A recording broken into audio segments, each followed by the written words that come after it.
Elegendo pessoas que não têm compromisso com a efetivação dessas políticas públicas traz uma consequência muito grande.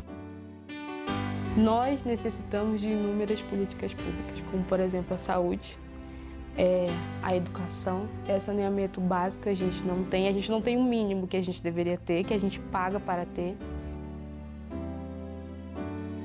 É na base, é no espaço onde as pessoas se reúnem, é nas comunidades de base, é nos espaços de construção coletiva que surgem as iniciativas que vão sendo transformadas em políticas públicas. E é esse o sentido da nossa capacidade de olhar uma política pública que, se em um determinado momento foi entendida como favor de um governo durante alguns séculos, agora ela é nossa propriedade numa democracia e tem de sê-lo. As políticas públicas são necessárias para que haja o direito garantido de toda a população. Nós não tínhamos nem como vir, por exemplo, até Brasília para reivindicar essas questões da titulação da terra, que está ligado a políticas públicas, claro, e outras políticas. Então, quem começou tudo isso com nós foi a Igreja Católica, né? Ela que começou essa luta com nós. Pelo direito e a justiça libertados, povos, nações de tantas raças e culturas, por tua graça, ó Senhor, ressuscitados, somos em Cristo hoje novas criaturas. Caríssimos irmãos e irmãs, iniciamos o tempo da Quaresma. Quaresma, que é o caminho do encontro com Jesus crucificado, ressuscitado. Nova luz, novo horizonte, sentido iluminador da nossa vida. Nesse tempo precioso de transformação, de mudança, de conversão, somos convidadas a refletir uma realidade nossa. Neste ano temos como tema da campanha da fraternidade, fraternidade e políticas públicas, como lema, libertados pelo direito e pela justiça. Vamos participar, vamos refletir, rezar essa realidade, para que assim nós ajudemos a ter um Brasil mais justo, mais fraterno, baseado no direito e na justiça. Uma boa caminhada quaresmal.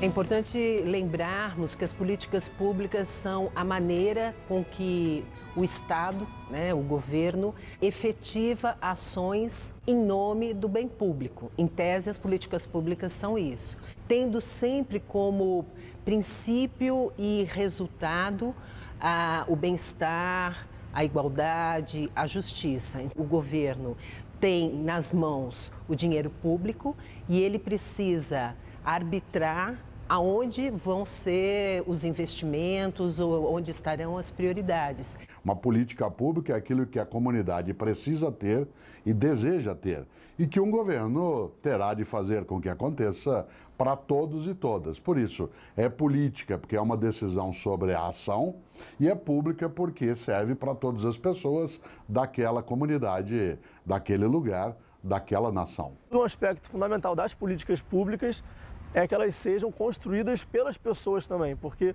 dentro do processo da democracia, o direito não é algo que apenas é fornecido, ele faz parte de um processo de construção, e numa democracia cada vez mais participativa, as políticas públicas elas devem ser construídas pelas pessoas. O processo de tomada de decisão de uma política pública, ela começa com a identificação de um problema.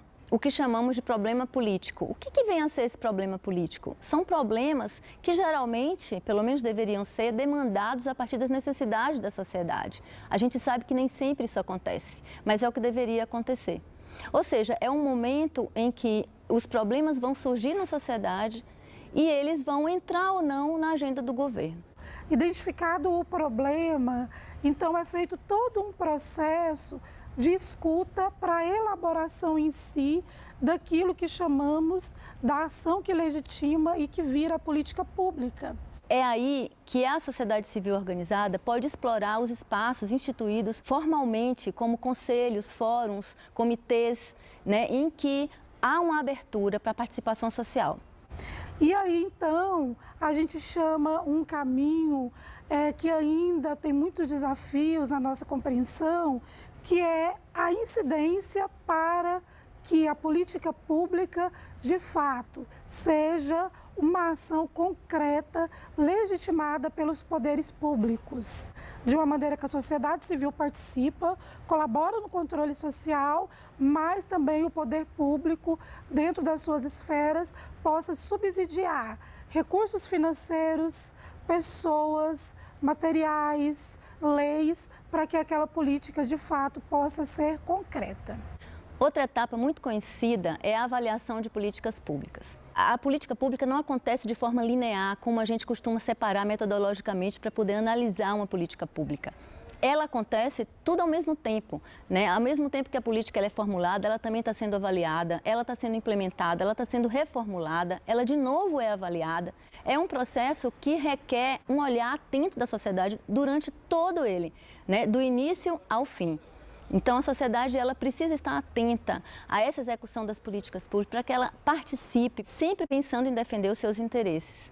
E é importante destacar que nós, quanto igreja, lutamos por políticas públicas sociais que assegurem o direito e a organização das pessoas com direito à igualdade social. Nós temos outros segmentos da sociedade que fortalecem políticas públicas que necessariamente não contemplam a vida. Quando pensamos na política pública que possibilita o uso de agrotóxico e a forma em que ele é colocado e o prejuízo que ele traz à população, são políticas públicas, não deixam de ser, mas que fortalece um segmento do mercado. Nós, quanto igreja, queremos e defendemos políticas públicas que asseguram o desenvolvimento da vida. O Estado deveria ser o espaço onde as prioridades em nome da justiça social fossem definidas, e aí as políticas públicas são as diferentes formas, as diferentes maneiras de implementar o atendimento dessas prioridades nos diferentes setores: educação, saúde, desenvolvimento social, desenvolvimento das cidades, indústria, meio ambiente, quer dizer, todas as áreas de necessidades que se expressa a vida humana, né? E a sociedade necessita.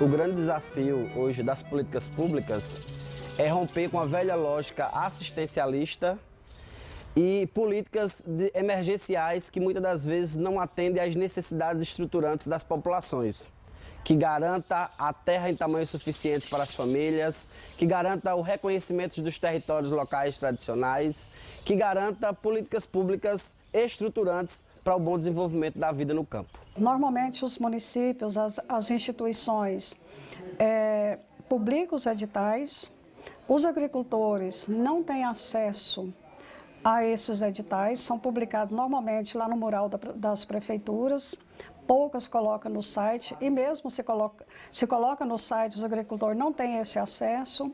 Então hoje eu vejo assim que se não houver um apoio, né, no sentido de alguma entidade contribuir para que os agricultores possam ter acesso a essas informações e vencer toda a parte burocrática, dificilmente os agricultores conseguem avançar nas políticas públicas. Se a comunidade não conhece os seus direitos, não sabe aonde cobrar e não está organizada, dificilmente ela consegue acessar as políticas públicas para o campo. Eu trago um exemplo de dois programas, né? O PAA e o PENAI, que é os programas de aquisição de alimentos, né? A burocracia para acessar esses programas é muito grande. As comunidades que conseguem, as associações, as cooperativas que conseguem acessar é porque elas conhecem essa política pública, conhecem os caminhos para acessar ela, mas principalmente está organizada e unida para poder acessar. E além do mais, quando a gente começa a operacionalizar, os municípios não acreditam que os agricultores são capazes de fornecer a alimentação necessária para as escolas do seu município.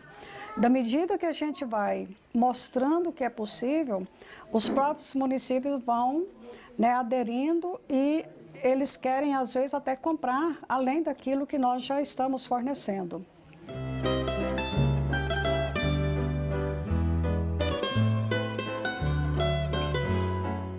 Então, a primeira coisa que a gente tem que entender, né, as comunidades têm que entender, as pessoas, que elas são sujeitas de direito. Então, se nós somos sujeitos de direito, nós vamos buscar o direito. Primeiro momento, conhecer nosso direito e também buscar, quem sabe, construir leis que sejam de acordo com a necessidade dessas populações. E outra questão que deveria ser feita também é mobilizar em primeiro lugar e pressionar para que esse direito seja respeitado. É necessário a organização comunitária, é necessário marchas, né, manifestações. São várias formas, né, que as comunidades encontram para demarcar suas existências. É uma perspectiva de quebrar um silêncio histórico, né? É uma perspectiva de quebrar a lógica desse racismo estrutural, né, que violenta esses territórios, que violenta essas comunidades. Então, as comunidades, né, a gente tem aprendido que só conseguem avançar quando se organizam nos seus territórios. Que não dá para tomar o Estado, as políticas e o governo como aquele que vai ser o agente iniciador ou impulsionador de alguma coisa. Isso é papel da sociedade, dos grupos organizados, dos sindicatos, dos diversos movimentos da sociedade que coloquem alguma pressão do Estado. O Estado é preponderantemente um mecanismo de classe dominante. E a maneira de arrancar alguma coisa desse Estado é colocar pressão sobre esse Estado. Assim, para minha família, as políticas públicas veio no sentido da permanência no campo, permanência da vida no campo, com qualidade, com geração de renda, né, com uma vida mais saudável. Primeiro foi a Pronaf, no qual a gente deu condições de estar comprando algumas vacas leiteiras, reformando pastos, construção de curral. A outra política pública foi a moradia, Minha Casa Minha Vida. E na área de comercialização é o PENAI e o PA.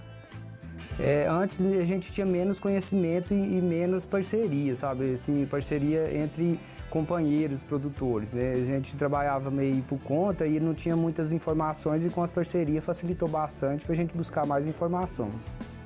Eu percebo que o Brasil ficou pequeno, ficou menor para nós em termos da organização.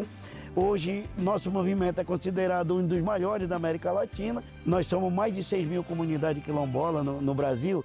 Então, nós temos muito como chegar perto das políticas, juntamente unido com os outros coordenadores de todos os estados brasileiros. Eu acho que um grande desafio é a conquista de espaço na cena política brasileira. Ainda somos muito subrepresentados, somos uma parcela muito importante da população e temos que vencer o ciclo de invisibilidade, de exclusão, participando da nossa comunidade, participando de associações, participando do sindicato, participando efetivamente da vida política do nosso país, tomando uma postura proativa, né? Então é nesse sentido que a gente pretende a equiparação de direitos.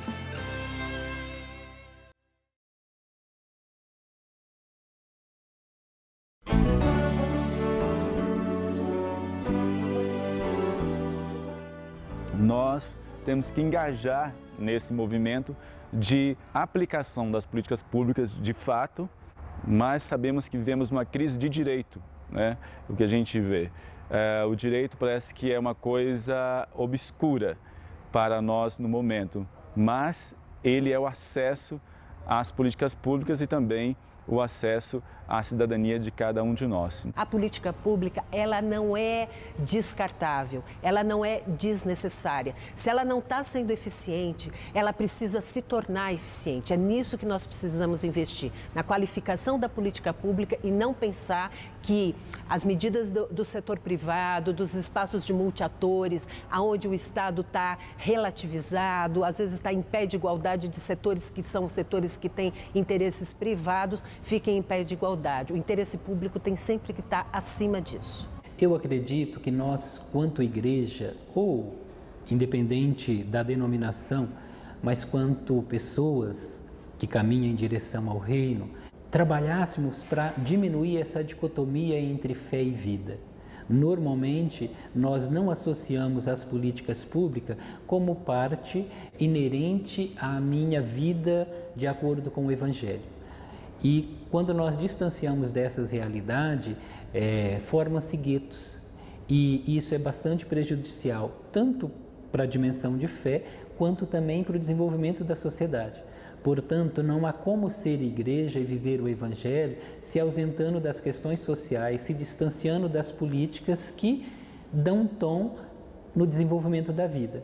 Então, eu penso que esta campanha nos alerta para sair dessa dicotomia e observar que o desenvolvimento das políticas públicas possibilita o desenvolvimento da vida. Se a vida está sendo desenvolvida, há valores ali essenciais a serem construídos e defendidos. Portanto, ao propor fraternidade e políticas públicas, a Igreja está sugerindo de que nós, principalmente os cristãos leigos e leigas, avançamos por essa sociedade e sejamos nela sal e luz, fermento para uma nova sociedade, onde os direitos sejam respeitados e prevaleça a igualdade entre as pessoas. O que nos une é o amor de Cristo Jesus, o que nos motiva a trabalhar e elaborar políticas públicas é o horizonte do reino de Deus. E nós temos sempre como modelo a pessoa de Jesus. Então, através desse processo de olhar para a realidade, de dialogar, de se comprometer, é muito importante que tudo passe pelo coração, que nós conheçamos as pessoas envolvidas, que nós saibamos chamá-las pelo nome, conhecendo a história de cada uma delas, e que, na medida que vamos caminhando, lutando pela transformação da nossa realidade, que vamos de verdade nos irmanando, nos tornando verdadeiramente irmãos e irmãs lutando pela mesma causa. Quando a CNBB estabelece fraternidade e políticas públicas, ela está encarnando aquilo que aparece no Evangelho de João, capítulo 10, versículo 10. Quando Jesus diz, quero que tenhais vida e vida em abundância. Mas o mais forte na frase de Jesus é que ela está no plural. Ela é uma forma de política pública. Afinal, não disse ele, e a CNBB sabe disso, não disse ele, quero que você tenha vida e vida em abundância.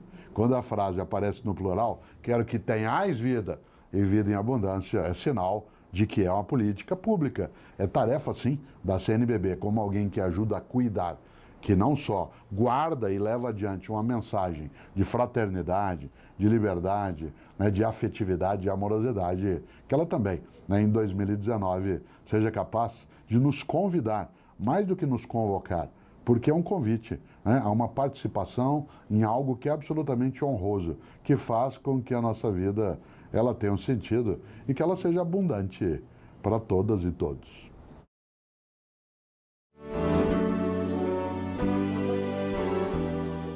A campanha da fraternidade é uma expressão evangelizadora do tempo da Quaresma. Vamos participar, vamos discutir, refletir, rezar as políticas públicas. Políticas públicas que, se bem feitas, são gestos misericordiosos. E nós, como cristãos, como católicos, desejamos ser a presença misericordiosa de Deus. Uma presença misericordiosa significa cuidarmos daqueles que mais necessitam através das políticas públicas. Mas também queremos ter um gesto muito concreto de misericórdia no momento da coleta da campanha da fraternidade ou a coleta da solidariedade. A nossa contribuição não é uma contribuição meramente monetária, financeira. Não, é uma contribuição nossa de caridade, de fraternidade, de solidariedade.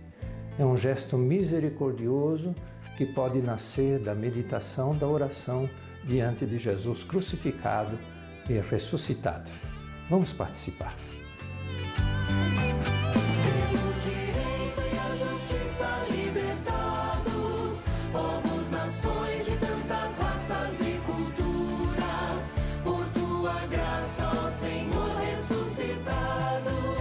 Somos em Cristo hoje nós.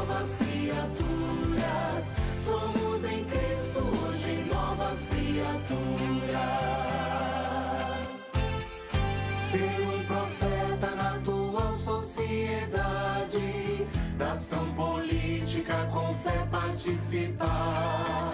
É o dom de Deus que faz do amor